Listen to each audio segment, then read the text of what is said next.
Hello friends, good morning. ఈరోజు మేము అద్భుతమైన సరుగుడు వాటర్ ఫాల్స్కి వెళ్తున్నాం. మీరు కూడా మాతో పాటు వస్తారా? అసలు సరుగుడు వాటర్ ఫాల్స్కి వైజాగ్ నుంచి ఎలా వెళ్ళాలి, జర్నీ ఎలా ఉంటుంది, మధ్యలో సీనరీస్ ఎలా ఉంటాయి అన్నీ మీకు ఈ వీడియోలో క్లియర్గా చూపిస్తాను. వైజాగ్ నుంచి మనం బయలుదేరి తాళపాలెం జంక్షన్ మీదుగా నర్సీపట్నం చేరుకొని అక్కడి నుంచి తాండవ మీదుగా సరుగుడు జలపాతం చేరుకోవాలి. చూడండి, ఇక్కడ ఒక చిన్న కొలంలో కొంగ ఎంత క్యూట్గా ఉందో. దగ్గర ఫుడ్ అయితే దొరకదు, అందుకే మేము ముందుగానే ఫుడ్ క్యారీ చేసుకొని ఇక్కడ లంచ్ చేసాము. చిన్న కాలువ, ఈ వేలో గ్రీనరీ ఎంత బాగుందో చూడండి, చాలా ఎక్సలెంట్గా ఉంటుంది. సరుగుడు నతవరం మండలంలో ఒక ప్రాంతం. ఇది నర్సీపట్నం నుంచి తుని వెళ్ళే దారిలో 37 కిలోమీటర్ల దూరంలో సరుగుడు జలపాతం ఉంది. వెళ్తున్న కొద్ది మౌంటైన్స్ అవి మన దగ్గరికి వస్తున్నట్టు అనిపిస్తూ ఉంటుంది. అండ్ ఒక సిటీ అట్మాస్ఫియర్ నుంచి రిఫ్రెష్ అవ్వాలంటే ఇలాంటి ఒక జర్నీ చేయాలి, చాలా బాగుంటుందండి.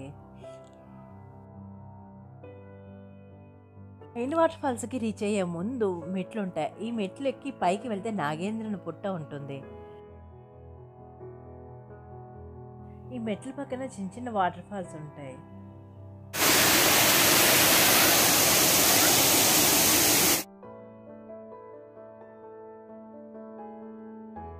వాటర్ ఫాల్స్కి ఆపోజిట్లో శివపార్వతుల విగ్రహాలు ఉంటాయి.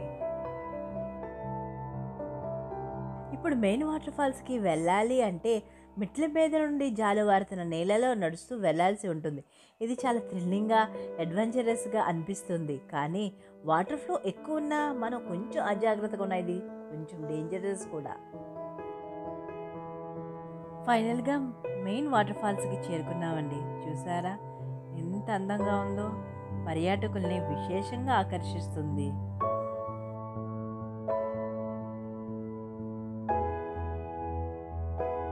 ఈ వీడియో ఎలా ఉందో కింద కామెంట్ బాక్స్లో రాయండి. ఈ వీడియో కానీ నచ్చితే ప్లీజ్ లైక్ చేయండి, షేర్ చేయండి అండ్ సబ్స్క్రైబ్ చేయండి. అలాగే పక్కన ఉన్న బెల్ ఐకాన్ కూడా క్లిక్ చేయండి. నేను చేసే ప్రతి వీడియో మీకు నోటిఫికేషన్ ద్వారా తెలుస్తుంది. మీరు కూడా ఈ వాటర్ ఫాల్స్కి మీకు వీలు కుదిరినప్పుడు వచ్చి బాగా ఎంజాయ్ చేస్తారని నేను అనుకుంటున్నానండి.